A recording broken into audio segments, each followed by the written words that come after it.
Boa tarde. Está no ar Sintonia Urbana, seu programa de qualidade de vida nas metrópoles. Uma produção da OutV e da Associação Brasileira dos Escritórios de Arquitetura, que vai ao ar ao vivo na internet todas as quintas-feiras, ou todas as sextas-feiras, desculpem, a partir das 13 horas. A ASBEA está completando 40 anos de existência e com muita ação, não só na área de arquitetura, como urbanismo. Faz uma festa para isso, semana que vem, quinta-feira à noite, e está lançando um livro que é a história da entidade e também a história da produção da arquitetura brasileira nesse período. E um dos temas que a ASBEA sempre acompanha com muito interesse são as questões da cidade. E debate-se hoje em São Paulo, e depois você vai ter debate no Brasil inteiro, o novo plano diretor da cidade, que deve servir, inclusive, de indução e modelo para outros planos diretores. E esses dois assuntos nós vamos discutir hoje, neste programa, com Eduardo Sampaio Nardelli, que é o presidente nacional da ASBEA, com o Fernando Serapião, que é o jornalista e editor e que organizou o livro da ASBEA, e com o vereador Nabil Bonduque, do PT, que foi relator do primeiro plano diretor da cidade e, de novo, vai relatar o plano diretor deste ano. Boa tarde a vocês, obrigado pela presença. Fernando, eu quero começar com você, que você fizesse rapidamente uma descrição dessa história e como é que você, nesse tempo, viu o trabalho da arquitetura brasileira. Para depois a gente conversar mais um pouco sobre a história da entidade e cair no plano diretor, que é o... Bom, a história da ASBEA começa em junho, exatamente em junho de 73. Esse ano a gente está completando 40 anos, a entidade está completando 40 anos, e ela começa como uma entidade razoavelmente pequena, com 22 escritórios, que eu até brinco que eles poderiam ter feito um time de futebol, mas resolveram fundar uma associação de escritórios de arquitetura que, de alguma forma, difere bastante do IAB, quer dizer, que é a defesa do interesse do escritório, né, e não do arquiteto como profissional isolado, né? E eles fundam isso, escritórios do Rio e de São Paulo, basicamente, e criam essa entidade em junho de 73. Durante praticamente uma década, toda a década de 70, o comecinho da década de 80, ela continua com o mesmo perfil, quer dizer, uma entidade relativamente pequena, vai aumentando pouco a pouco, mas ela chega aos anos 80 ainda com menos de 50 associados, né? E ela vai se transformando ao longo do tempo, e é curioso que no livro, para explicar um pouco a história da ASBEA, lógico que eu vou fazendo sempre um paralelo com o que acontece na economia e na política brasileira, não é? Então a gente tem que lembrar, quer dizer, então para não lembrar o que aconteceu na década de 70, para não ficar falando da ditadura militar sem muito paralelo, o que eu fiz? Eu acabo pegando o dia exatamente da criação da ASBEA, para ele ser um fio condutor e ele ser o que leva a entender um pouco o contexto, né? Então, exatamente no dia da fundação da ASBEA, que eu tenho uma colinha que é dia 18 de junho, acontecem algumas coisas curiosas. Por exemplo, o Médici publicamente anuncia o seu sucessor em Brasília, né? Então, esse é um fato. E eu vou narrar esse fato com riquezas de detalhes, como é que ele faz isso, sai de uma sala, entra na outra, etc, etc e tal. Então, eu aproveito esse gancho para falar um pouco do que era aquele contexto, da censura, da ditadura militar, nesse momento do crescimento econômico ainda, porque em 73 ainda tem a crise do petróleo no final do ano e tal.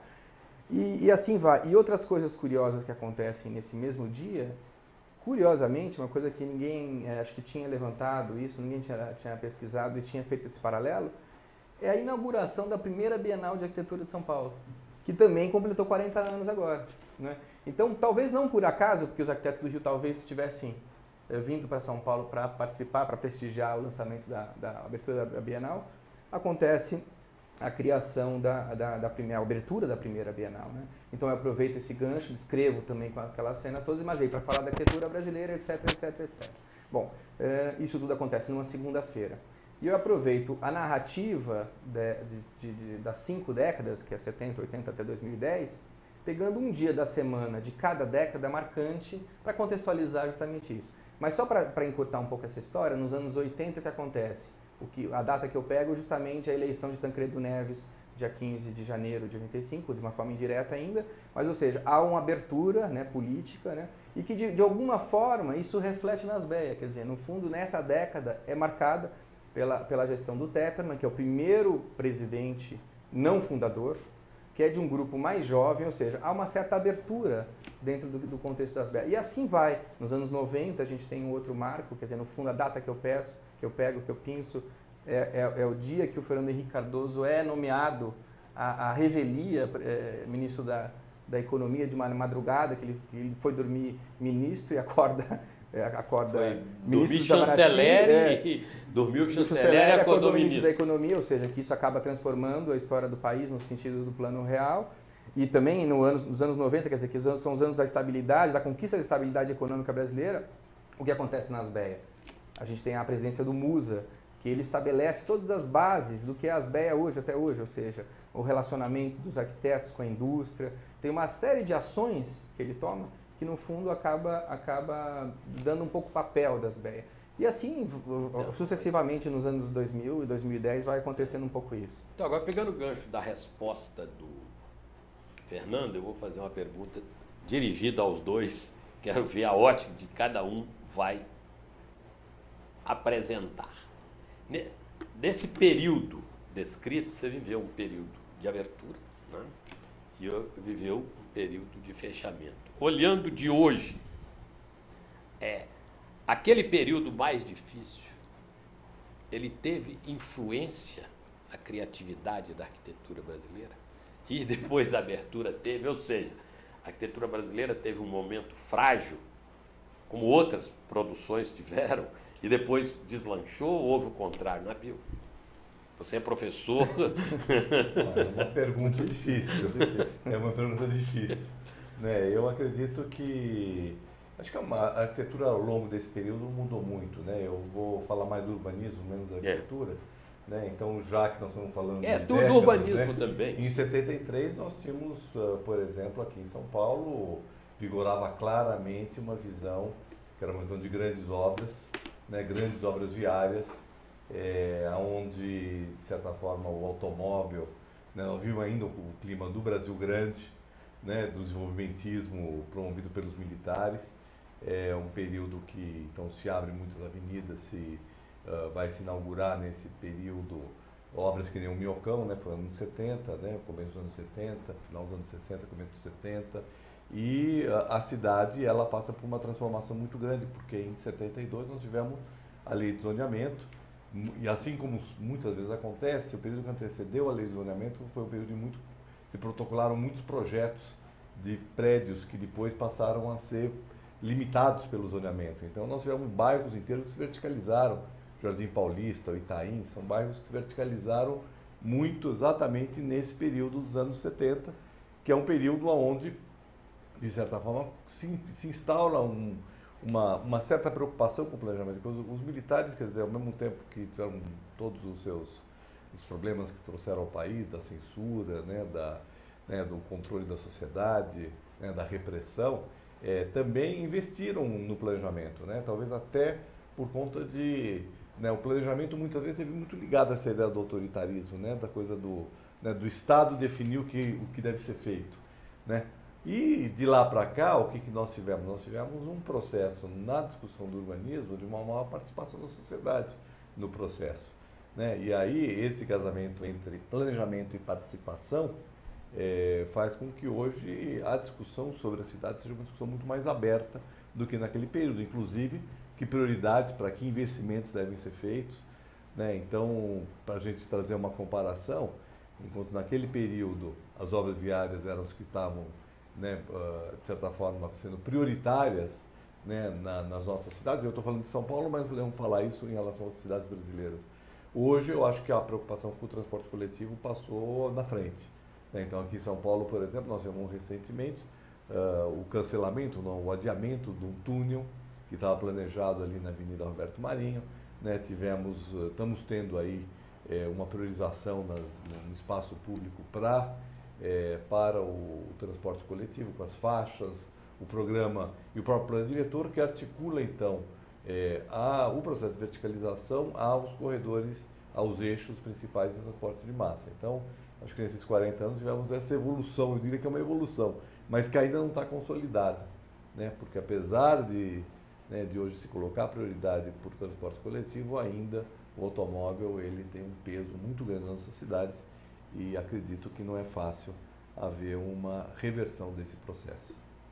Nader? Bom, eu vou falar um pouco mais sobre arquitetura, já que o Nabil, com muita competência, abordou a questão do urbanismo. Eu vejo um paradoxo nessa questão que é interessante. Eu acho que o período, justamente do governo militar, dos anos 60, 70, se beneficiou de uma década anterior que foi brilhante para o Brasil, que é a década dos anos 50, né?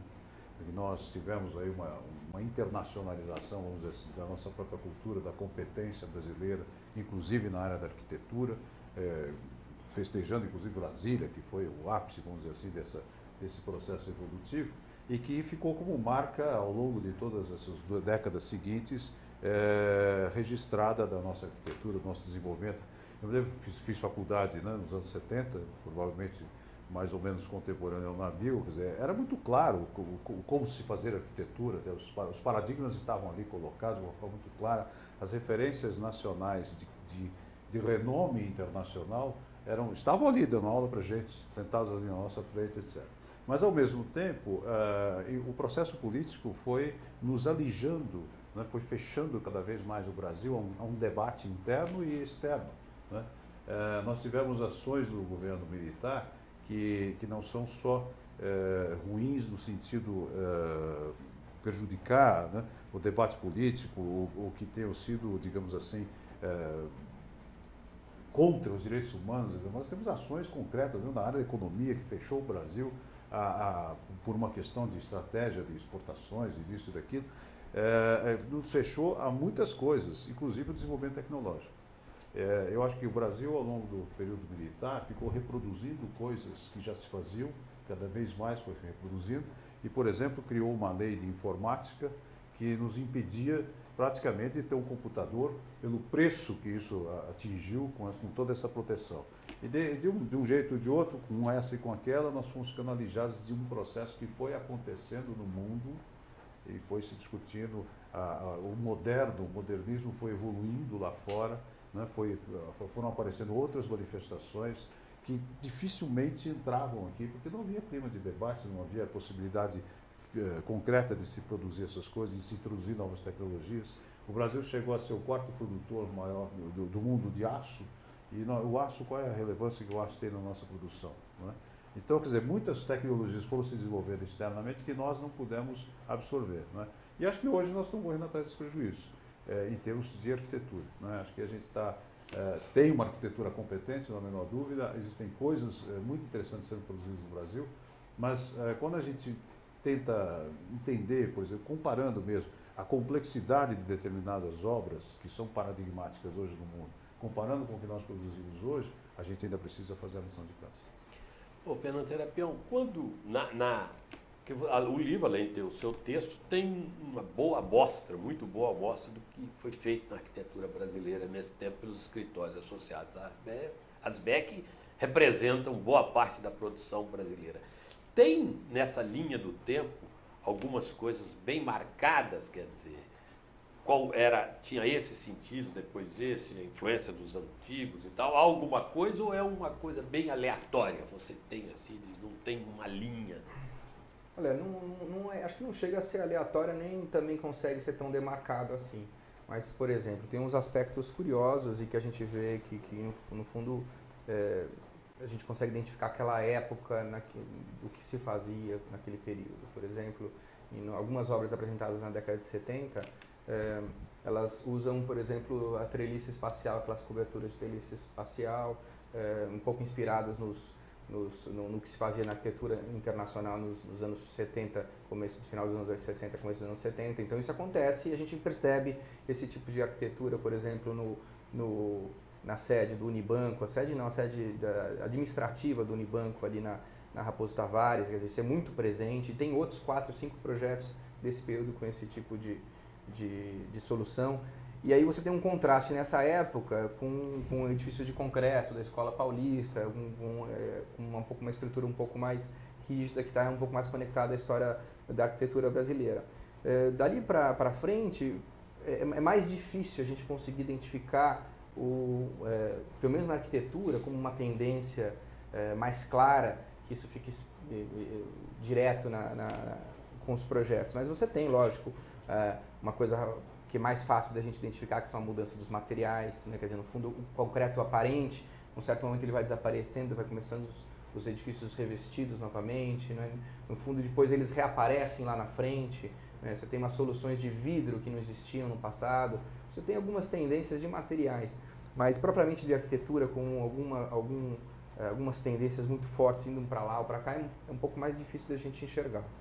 Eu acho que nos anos 70 ainda, nós vivíamos um pouco ainda os reflexos do apogeu da arquitetura moderna brasileira, né, que dos anos 50 e 60 estava no auge, né, que inclusive a arquitetura brasileira, ela, vamos dizer assim, era uma referência mundial.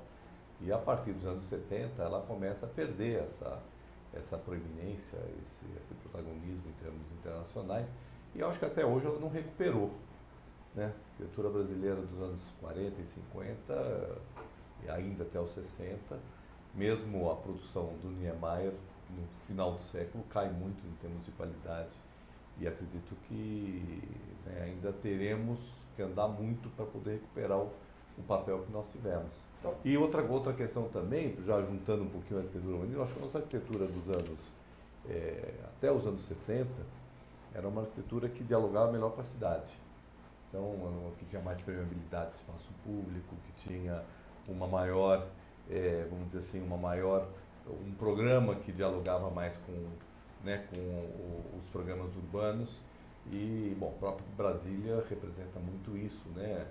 A construção dos pilotis. E a partir dos anos 70, começa lá nos anos 70, mas vai se agravando, nós vamos ter cada vez mais os edifícios fechados dentro do lote, né? Uma perspectiva que é a perspectiva dos condomínios, que não é um problema da arquitetura, né? A arquitetura também reflete um pouco a visão do que a sociedade está pedindo. Então, questões como, né, que se coloca cada vez com mais força, se colocou com mais força a questão da chamada segurança, violência, etc., né, vai repercutir na arquitetura e isolando o edifício da cidade.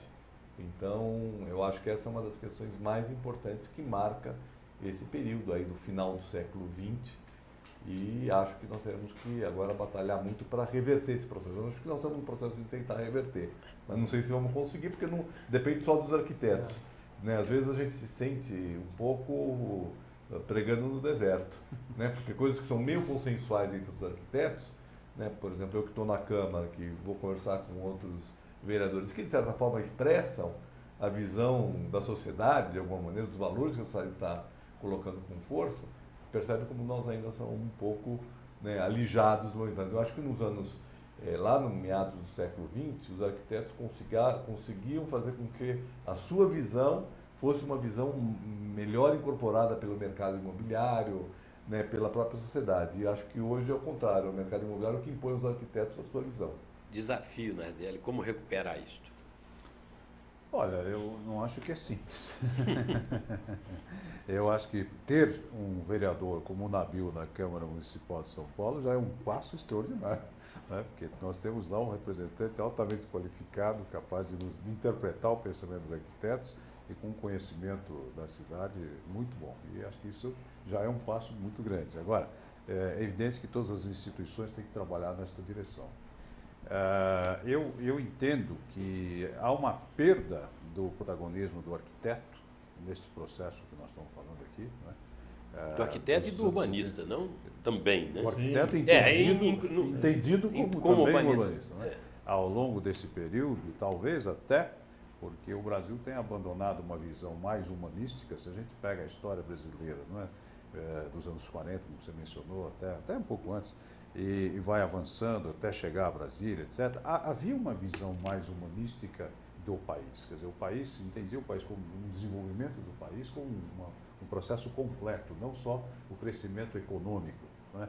Aí o foco parece que se fechou na questão do crescimento econômico, Tanto é que o ministro da Fazenda se tornou a figura mais importante do país, não é? Embora o maior problema do Brasil seja educação, saúde, só se fala no ministro da Fazenda o tempo todo, não é? E eu acho que isso, esse desvio, que certamente se deve a um período autoritário, onde o debate, justamente esse que nós podemos ter hoje, sobre planos, sobre os movimentos sociais se organizarem, as associações de classe realizam suas reuniões, etc. Tudo isso se perdeu, não é? Se perdeu. E se colocou esse protagonismo da eficiência, da eficácia econômica como se fosse o único objetivo a ser atendido. Eu acredito que isso deslocou um pouco o papel do arquiteto, quer dizer, o protagonismo dele, né? Justamente naquilo que ele tem a contribuir como qualidade do projeto. E esse é o resgate que nós temos que fazer. Então, vereador Nabil, vamos descer a questão prática do plano diretor, não é? Que tem sido extremamente debatido. Você esteve no seminário das BEA, ouviu algumas observações, e o que se põe da categoria, das pessoas que entendem, é o seguinte: as linhas gerais estão sendo bem aceitas ou conduzidas, ou pelo menos são entendidas, mas quando se desce nos detalhes, há muita falha, se aponta muita falha. Eu vou citar uma aqui, que já tinha sido chamada a atenção, mas você também chamou a atenção naquele seminário, que foi a questão da sustentabilidade ausente. Por que isso? Eu diria o seguinte: bom, primeiro, o plano não está pronto, né? Quer dizer, a secretaria, o executivo, né, apresentou uma proposta com muito pouco tempo, né? Foi apresentada em setembro, começou a ser debatido em março, mais ou menos, março, abril, então teve um amplo processo de debate de construção da proposta. A proposta chegou na Câmara no final de setembro, e já desde o dia que o prefeito esteve na Câmara, junto com o secretário Fernando, para entregar o projeto, ficou claro que este período da Câmara, que deve durar mais ou menos outros 6 meses, é um momento de aperfeiçoamento do projeto, né? Então, nós estamos realizando 45 audiências públicas, já fizemos 32, hoje nós teremos a 33ª, então é quase vários dias, audiências regionais, temáticas. Temos ouvido a várias entidades da sociedade, como as BEA, mas não só as BEA, várias entidades, várias associações têm apresentado suas proposições. Estamos fazendo uma análise do projeto e certamente nós vamos avançar bastante no substitutivo. Né, o substitutivo quer dizer, o executivo apresenta um projeto de plano diretor, a Câmara debate, ouve a sociedade e elabora uma proposta, vamos dizer assim, alternativa. Né, alternativa que é um aperfeiçoamento, na verdade não é em contraposição, né, é um detalhamento. Então, por exemplo, nós entendemos, só para dar 2 ou 3 questões importantes. Primeiro, na questão, né, o plano diretor apresenta uma estrutura que acho que há uma grande aceitação, de que ao longo dos eixos de transporte coletivo de massa, né, metrô, trem e corredores de ônibus, haja um adensamento. Né? É uma tese importante, mas ao mesmo tempo nós estamos debatendo a necessidade de diferenciar, porque é diferente, por exemplo, o entorno da estação da Vila Madalena do metrô, né, da Rio Branco, onde tem um corredor de ônibus, ou da Celso Garcia, do corredor Celso Garcia, né, Amador Bueno, né, que vai até Avenida São Miguel e Marechal Tito, né? Então é importante diferenciar esses eixos de acordo com as suas características. É importante também diferenciar de acordo com a região onde ele está. Né? Se ele estiver no centro expandido, é diferente de ele estar na periferia da cidade. Então, estabelecer essas diferenças dentro dos eixos é importante.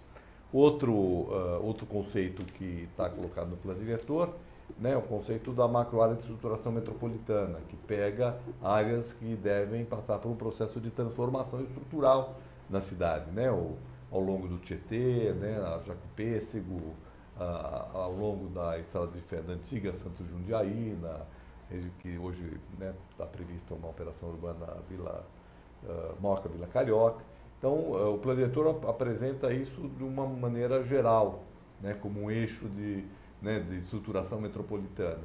Nós entendemos que é importante que para cada um desses segmentos, né, Arco Tietê, por exemplo, Jacopêssego, a região do Jaguaré, Vila Leopoldina, quer dizer, cada um possa ver objetivos e diretrizes mais claras, né, quase como projetos estratégicos para a cidade, especificando, então, particularidades de cada região dessa, porque são regiões muito diferentes e os objetivos são diferentes. Uma coisa é a Jacupêssego ser estruturada como uma nova centralidade na Zona Leste, né, é diferente daquilo que tem acontecendo no Arco Tietê, que já está quase uma área de expansão do centro expandido. E uma terceira coisa, só para resumir, porque tem várias questões que estão aparecendo, a questão da sustentabilidade, né, a questão relativa à questão ambiental. Né? Então, o plano diretor, por exemplo, ele não trata dos fundos de vale, né? Nós tínhamos no plano diretor anterior o programa de recuperação dos fundos de vale, nós entendemos que isso deve voltar para o plano diretor. A questão dos próprios incentivos a construções sustentáveis nas cidades devem também ser incorporadas. A discussão também das áreas de expansão urbana que hoje estão nas áreas de proteção ambiental tem que ter um tratamento específico, né? Porque nós não podemos tratar, por exemplo, a região de Mananciais ao sul do município da mesma maneira como o vetor noroeste, a região de Pirus, né? Que é atravessada por uma ferrovia, que tem hoje um potencial importante, né? Ao longo, sobretudo, da Anhanguera, né, com um potencial de logística. Então, a gente trabalhar com essas áreas da cidade com mais especificidade do que está na proposta original. Né? Então, por exemplo, hoje há um movimento forte da questão do retorno da zona rural no sul, voltada para a questão da produção com liberada do agrotóxico, né, com produção orgânica, né? Então, utilizar isso como uma atividade econômica importante, estratégica, né? Embora estamos falando aqui de desenvolvimento urbano, né? Conter o crescimento urbano na região do Manancial é importante. Para isso nós precisamos ter atividades econômicas que dê valor para aquela terra, porque o que está acontecendo é um processo de ocupação desordenada. Se proíbe, ao invés de se planejar um processo de ocupação com sustentabilidade, né, simplesmente se proíbe. Então, a necessidade de haver políticas de desenvolvimento econômico para essas regiões, para evitar a expansão da cidade. Então, quando a gente fala de cidade compacta, né, quer dizer, ou seja, é difícil falar isso em um caso de São Paulo, porque ela já é tão espalhada, né, mas nós temos que criar alternativas para que esse cinturão, chamado cinturão verde em torno da cidade, possa permanecer como um cinturão verde, né, mas com atividades econômicas, porque a nossa cidade tende a continuar se expandindo e, ao mesmo tempo, oferecer alternativas. Né? Então, o adensamento tem discutido muito, porque há hoje uma grande reação por muitas entidades da cidade contra a verticalização. E, aliás, ontem até eu falei na audiência pública que nós fizemos na Lapa, né, as pessoas associam verticalização com adensamento, que nem sempre acontece, e com especulação imobiliária. Né? Quer dizer, como se tudo isso fosse a mesma coisa. Nós temos que garantir espaços construídos para as pessoas em lugares bem localizados, sem que isso gere especulação imobiliária. Né? E sem que a verticalização possa acontecer sem adensamento, porque o centro expandido hoje tem menos população que há 20 anos atrás. Então as pessoas falam, como é que vai colocar mais gente aqui? Bom, há 20 anos nós tínhamos mais gente e a cidade funcionava melhor, porque as pessoas moravam mais próximo de onde trabalhavam. Agora, se perdeu população no centro expandido, estão morando nas áreas mais externas da cidade, e com isso nós temos problemas de mobilidade. Então, é perfeitamente possível pensarmos aí um aperfeiçoamento do plano, né, deixando inclusive ganhando, como é que eu diria, sustentação política, porque isso também é importante. Né? Quer dizer, não adianta aprovar um plano diretor onde uma boa parte da sociedade está se opondo, né, com dúvidas.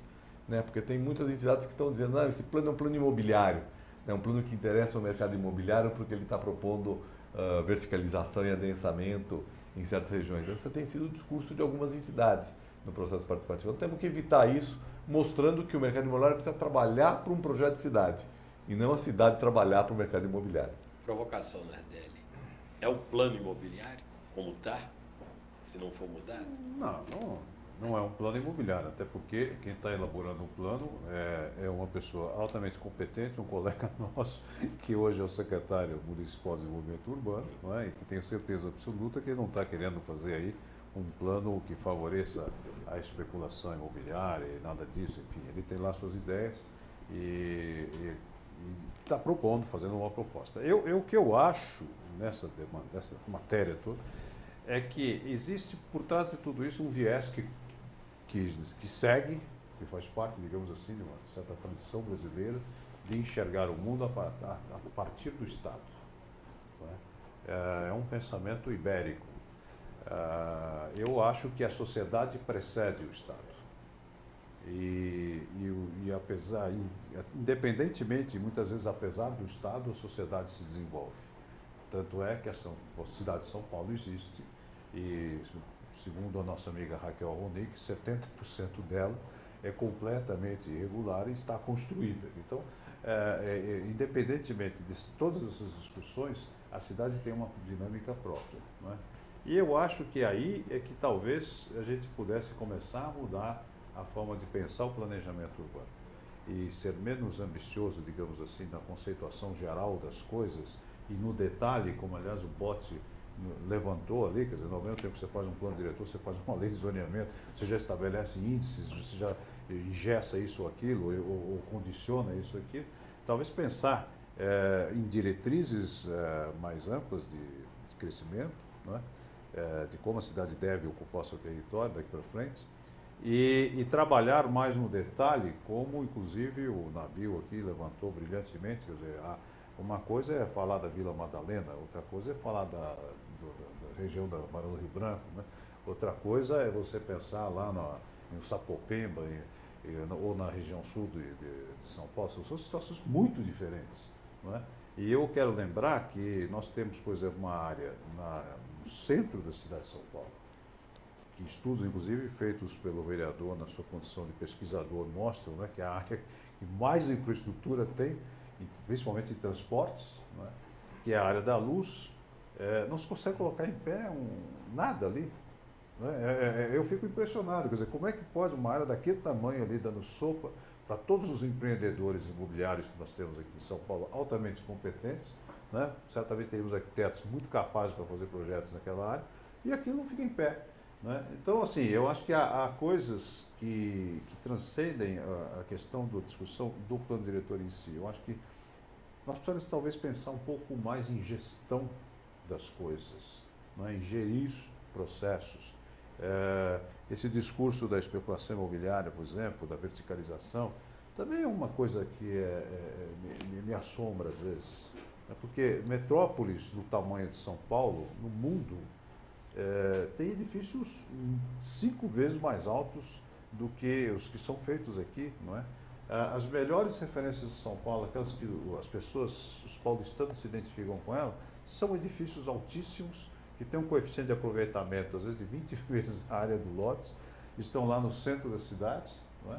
E as pessoas gostam desses edifícios. Então, eu acho que esse discurso também é um discurso que foi se criando. Mas por que esse discurso? Por que ele apareceu? Como ele aparece agora? Eu pergunto isso ao vereador, né? E gostaria até que o Fernando também observasse isso como observador. Você que está numa audiência pública, eu sei que tem uma presença muito popular nessas audiências públicas. Quer dizer, o discurso popular é um pouco isso. Por que existe esse discurso? Eu acho que aí existe eu acho que tem várias origens, né? Eu acho que tem um lado que vem num discurso, vamos dizer assim, mais de esquerda, que vai contra o mercado imobiliário de uma maneira mais geral, né? Isso se combina com um discurso conservador, que é muito comandado pelo Defenda São Paulo, principalmente, que assim, um pouco de proteção, principalmente dos bairros residenciais, os bairros mais horizontais da cidade, que tem um valor, de fato, para a cidade, são importantes, mas que muitas vezes que acusam qualquer tipo de possibilidade de verticalização que vai acontecer, inclusive fora das áreas. O plano diretor não fala de mexer nas ZER, né, nas zonas exclusivamente residenciais. Pelo contrário, preserva a ZER desse processo, vamos dizer assim, de adensamento que está sendo proposto nos eixos. Mas que, de certa forma, enxerga, né, ou de alguma maneira teme que esse processo de verticalização possa vir a afetar os bairros e muitas vezes com um discurso que é um discurso mal informado, eu acho. Né? Porque, por exemplo, as pessoas falam assim, vai pôr mais gente nos bairros que já estão congestionados. Né? Na verdade, os bairros estão congestionados porque tem menos gente. Tá certo? Por quê? Porque se esvaziou, porque perdeu população, né? Ganhou atividades não residenciais e pessoas que moravam ali passam a morar em lugares mais distantes, inclusive fora da região metropolitana, em alguns casos, e vem para cá. Né? Então nós temos que pensar a cidade de uma maneira, vamos dizer assim, menos desigual, porque a cidade cresceu, voltando aqui no nosso começo da conversa, dos anos 70 para hoje, a cidade foi ficando cada vez mais desigual. Então as classes foram sendo separadas no território e os usos também. Né? Então, uma questão que se coloca hoje é uma questão da necessidade de aproximar. Agora, nós temos reações, quando eu digo assim, tem uma visão conservadora. Às vezes não é tão explícita, mas a gente sabe que na hora que vai, e existem casos concretos, na hora que vai fazer uma zona especial de interesse social num bairro de classe média, né, o pessoal de classe média berra. Né? É uma visão conservadora, quer dizer, contra uma mistura de classes no espaço. Né? Então, quando a gente, por exemplo, quando se fala de, bom, vamos criar algumas áreas de atividades não residenciais junto aos bairros residenciais, há uma reação contrária. Então, eu diria que existe uma certa combinação de visões diferentes. E, de fato, nos últimos 10 anos, nos últimos 8 anos, principalmente a partir de 2005, né, nós vamos ter um certo boom imobiliário na cidade. E esse boom imobiliário fez com que houvesse, em alguns bairros, construção de prédios em altura, e esses prédios, de certa forma, começam a descaracterizar os bairros, porque é um processo de verticalização um pouco descontrolado, né, não planejado. Embora, inclusive, o zoneamento de 2004 restringiu a verticalização na cidade. Né? Mas quando se fala vamos verticalizar ao longo dos eixos, de alguma maneira há uma preocupação em criar eixos de verticalização e deixar os miolos dos bairros menos densos, menos verticalizados.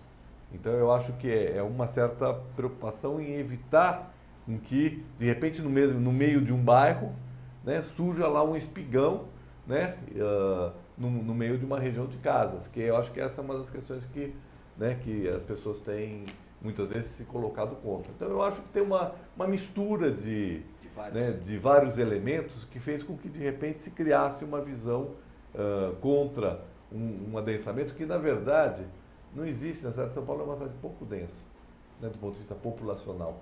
Né? Ela é pouco densa. Aliás, hoje ela tem sido ela é mais densa na periferia, nas favelas e nos loteamentos clandestinos, do que nas áreas mais centrais, do ponto de vista de população. E aí também eu acho que nós temos que separar o que é adensamento de população, o que é adensamento construtivo, o que é adensamento de veículos. Né? Porque também as pessoas muitas vezes estabelecem uma correlação direta. Adensamento de pessoa também é adensamento de veículo. Por isso que o plano diretor busca desestimular o uso do automóvel. Agora, a reação em relação a isso é muito grande. Nós podemos nos preparar aí para enfrentar, vai ser uma batalha, manter o que já está no plano diretor, né? E eu acho que deveríamos avançar mais ainda em relação ao veículo. Eu acho que, por exemplo, ao longo dos eixos, principalmente das avenidas, nós não poderíamos ter edifícios com garagem. Porque imagina o que é sair da garagem para entrar numa avenida onde há um corredor de ônibus. Né? Eu acho que nós temos que avançar mais ainda na restrição do número de garagem. Mas mesmo assim a gente percebe já, né, em vários setores, as pessoas falam assim, não, mas precisa ter garagem. Precisa... Aliás, a Vejinha dessa semana mostrou déficit de garagem na cidade. Então, a Vejinha expressa um pouco essa visão. Né? E já tem congestionamento em garagem. Claro. Para sair, para pegar a marginal, por exemplo, você tem congestionamento dentro da garagem do prédio. Agora, Fernando, você que faz jornalista e pesquisa, como é que você vê essa, eu vou usar a expressão, demonização do chamado mercado imobiliário? Como é que você tem visto isso? Como é que isso desenvolveu aí, inclusive, nessa pesquisa que você fez para o livro, alguma coisa? Eu acho que tem várias frentes aí. No fundo, tem um lado curioso que afeta os arquitetos. Quer dizer, os arquitetos que têm em mente essa espécie de diabo, que olham o mercado imobiliário como diabo, tem uma coisa curiosíssima que o Nabil, não sei se concorda comigo. Mas isso começa a ficar muito mais radical, essa postura, com data, dia e hora marcada, não é? Quer dizer, no fundo, a partir do momento que o Oscar Niemeyer publica um texto se colocando contra aquilo, colocando em xeque a própria produção feita para o mercado imobiliário, e por que ele faz isso? Na véspera de assumir os encargos dos palácios de Brasília, ou seja, o arquiteto queria construir a imagem do país, como ele poderia ter atrelado ao nome dele projetos ligados ao mercado imobiliário. Então eu acho que isso deu muita força a uma certa parcela dos arquitetos que levantaram uma bandeira com muito mais propriedade. Quer dizer, olha só, o mestre está acusando isso, vamos segui-lo, né? Então, a partir desse momento, que é final dos anos 50, esse texto dele é de 57, 56, 57, a coisa muda bastante e fica mais radical, né? Mas eu acho que, no fundo, a sociedade em si, falando agora da sociedade, não dos arquitetos, a sociedade aqui em São Paulo, ela, de uma certa forma, demoniza não demoniza o mercado imobiliário, mas demoniza a verticalização, porque tem em mente uma cidade um pouco utópica, uma cidade um pouco que não conseguiria abarcar todo mundo, né? Se a gente tivesse, uma vez eu fiz uma conta curiosa, se a cidade de São Paulo, se a gente morasse em edifícios mais altos, não tão altos, não de 60, 70 andares, mas do tamanho do Copan, por exemplo, usando a densidade do Copan, praticamente todos os moradores de São Paulo caberiam em 5 parques do Ibirapuera. Quer dizer, óbvio que também ficaria muito apertado, porque não teria rua, não teria mais... Enfim, se a gente espalhar um pouquinho isso mais, dariam 10 parques do Ibirapuera. Quer dizer, isso bem desenhado pode ser uma cidade incrível, mas as pessoas não têm essa cidade na cabeça. Então a sociedade não consegue imaginar uma cidade mais vertical e mais humana ao mesmo tempo. A gente tem sempre uma ideia de que uma cidade mais vertical vai ser desumana. Então a gente tem uma questão de uma certa utopia do passado, de viver numa casa isolada, no meio dos jardins, etc. Essa é a utopia de todo mundo. Só que não dá, né? Quer dizer, no fundo a cidade vai se espraiando e a gente vira refém de duas máquinas, fundamentalmente, né? Quer dizer, de um lado o carro, né? Porque no fundo também ninguém pensa isso como transporte coletivo, então todo mundo querer se transportar numa cidade que não é densa, do tamanho de São Paulo, acaba como acabou, né? E outra máquina, o elevador, né? Que no fundo acaba potencializando isso, ou seja, são prédios baixinhos, mas tem a necessidade de elevador, né? Então os condomínios ficam, de uma certa forma, impraticáveis, né? Então a gente está preso numa fórmula do passado, do edifício de 10, 12, 15 andares e com um carro na garagem. Essa cidade, com 15 milhões de habitantes com esse tamanho, a gente não precisa dizer que não deu certo mesmo, né? A grande questão, Diga, né? eu acho que a grande questão que está colocada agora para o plano diretor, para depois do plano diretor, quer dizer, como é que nós podemos fazer com que se produza mais espaço habitável, bem localizado e a custos mais baixos? Porque hoje, por conta um pouco desses modelos imobiliários e pela especulação da terra, porque uma coisa, as pessoas também confundem muito, né? Para muita gente, assim, empreiteira de obra pública, construtora, promotor imobiliário e proprietário imobiliário é tudo a mesma coisa. Que não dá para... É tudo especulador, é tudo, né? Quer dizer, põe tudo no mesmo pacote, né? Então, o que acontece hoje, né, é que nós temos um produto imobiliário muito caro. Então, no centro expandido hoje, tem certos bairros que já é 15 mil metros quadrados, 18 mil metros quadrados, né? Quer dizer, então um apartamento de 50 metros está 800 mil reais. Isso exclui a população. A população que morava ali, que pagava aluguel, por exemplo, na Vila Madalena, né, que a casa foi comprada por um empreendedor imobiliário para fazer um empreendimento imobiliário. Né? Aquela pessoa que pagava 2.000, 2.500 reais alugando uma casa, certo? Ela não consegue mais morar no próprio bairro. Então isso também gera uma reação. Então qual é a sensação que tem? Que o mercado imobiliário está expulsando ela, tá certo? E aí gera a reação contrária. Quer dizer, claro que a coisa do Niemeyer pode ter algum peso, né? Mas eu acho que tem um processo mais recente que pega as pessoas. Tem essa questão da utopia que Serapião falou agora, mas eu acho que tem também a questão do processo recente, Então as pessoas estão sendo expulsas dos bairros melhor localizados da cidade, né? E o produto que se constrói, ela não consegue pagar. Então se nós tivermos, né, através de uma oferta maior de espaço, um outro modelo imobiliário, né, apartamento, porque também a garagem faz com que custe mais caro o apartamento. O subsolo, né, os próprios coeficientes muito baixos, então todas as restrições acabam encarecendo o produto final. Então, se nós tivermos uma maior oferta, né, de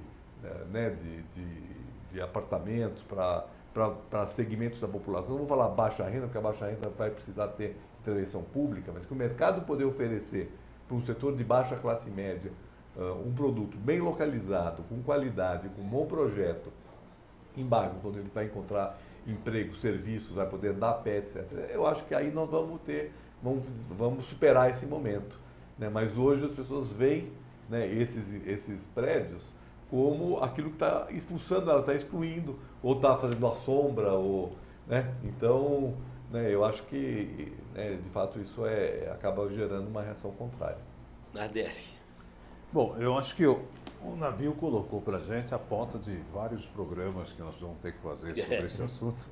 Porque Já não vamos acompanhar, viu, vereador? Queremos outras vezes, você e outros companheiros aqui, que a gente quer acompanhar a questão com plano certeza. direto. Eu acho que, de uma forma muito didática, inclusive, o Nabil abriu, não é, essa caixa preta chamada mercado imobiliário aqui. Eu acho que ele deve aprofundar essa discussão. Porque, de fato, uma coisa é especulação imobiliária, outra coisa é um empreendedor imobiliário, que inclusive gera emprego na cidade, gera riqueza para a cidade. Outra coisa é o custo, né? Outra coisa é o preço, porque o preço de venda ele se estabelece pela própria lógica do mercado, a partir, inclusive, de infraestrutura existente, às vezes até da moda, né? Vira moda determinado bairro, ganha uma característica, carência, não é? E também, como foi falado, a partir dos próprios índices estabelecidos.